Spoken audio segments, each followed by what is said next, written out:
नमस्कार, मेरा नाम है सुनीति गिरी और स्वागत करती हूँ आपका इडियट बॉक्स में।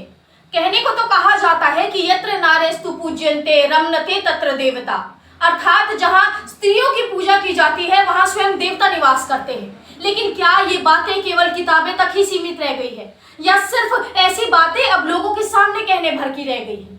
अभी 25 सितंबर 2022 को ही हमने देश में बेटी दिवस मनाया था, लेकिन क्या बेटियों के लिए हमारा प्यार, उनके लिए हमारा स्नेह और उनके लिए हमारी इज्जत व्हाट्सएप की डीपी या व्हाट्सएप के स्टेटस तक ही सीमित रह गई है? जिस देश में बेटी की आवाज से सारा घर खिलखिलाता है, क्या उसी बेटी की चीखें कभी आपको अंदर से झकझोरती है? भारत जैसे जिस देश में जहां नारी शक्ति के नाम पर नवरात्रि एक त्योहार की तरह मनाया जाता है, जहां उन्हें देवी का स्वरूप मान उन्हें पूजा जाता है, क्या उस देश में बेटी कभी सुरक्षित रह पाएगी? क्या उस देश में कभी बिना समय की चिंता किए बेटी सुरक्षित अपने घर को पहुंच पाएगी? क्या कभी दुष्कर्म का ये कारवां समाप्त हो पाएगा? मैं गरीब हो सकती हूँ, लेकिन 10,000 के लिए खुद को नहीं बेच सकती। इतना हौसला और इतना जज्बा रखने वाली उत्तराखंड की अंकिता उन दरिंदों का सामना तो कर रही थी, लेकिन उन दरिंदों के आगे घुटने न टेकने के कारण उन दरिंदों ने अंकिता का 18 सितंबर 2022 को हत्या कर दी। ये दरिंदा कोई और नहीं बल्कि बीजेपी नेता का बेटा पुलकित आर्या है, जो अपने धुन में इतना मग्न था कि उसने 19 साल की अंकिता की हत्या कर दी। अंकिता के फोन कॉल और व्हाट्सएप के मैसेजेस से पता लगता है कि अंकिता पुलकित आर्या के रिजॉर्ट में काम करती थी और किस तरीके से उनको गेस्ट की एक्स्ट्रा सर्विस करने के लिए मजबूर किया गया। अंकिता ने अपने आप को बचाने की पूरी कोशिश की और इसके लिए अंकिता ने रिजॉर्ट के कुक करण को अपना बैग लाने के लिए भी बोला था, लेकिन जब करण उस दुकान के पास पहुंचा जहां पर अंकिता ने उसे आने के लिए कहा था, तो करण के मुताबिक उस दुकान के आसपास कोई नहीं था।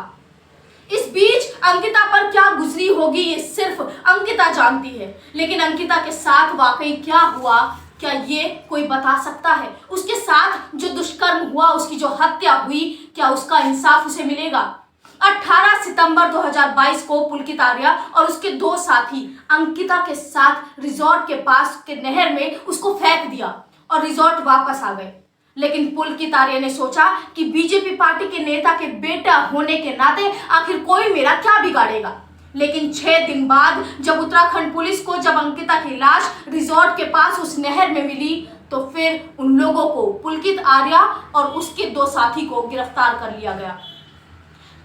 ये सिर्फ पहली घटना नहीं है जो पुलकित आर्या के रिजॉर्ट में हुई थी। इससे पहले की भी खबर है कि इससे पहले जो रिसेप्शनिस्ट वहां पर काम करती थी वो भी लापता है और उसको भी अभी तक इंसाफ नहीं मिला है। लेकिन बावजूद इसके पुलकित आर्या के पिता विनोद आर्या का कहना है कि मेरा बेटा भोला है और उसे इंसाफ मिलना चाहिए। बात यहीं पर खत्म नहीं होती। एक और दुष्कर्म 18 सितंबर को दिल्ली में हुआ।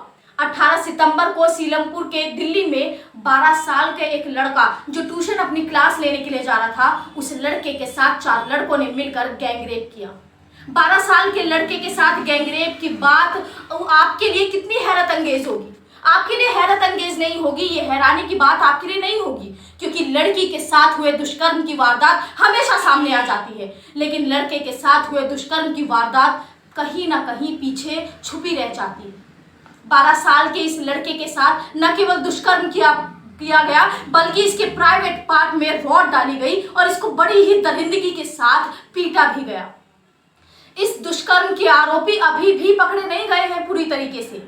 लेकिन मैं पूछना चाहती हूं कि क्या जिस दिल्ली को केजरीवाल बेटियों के लिए सुरक्षित बना रहे थे, क्या अब वे उस दिल्ली को बेटों के लिए भी सुरक्षित बना पाएंगे? क्या उत्तराखंड की अंकिता का इंसाफ बस इसलिए रह जाएगा क्योंकि उसके हत्यारे कोई और नहीं बल्कि बीजेपी नेता का बेटा है?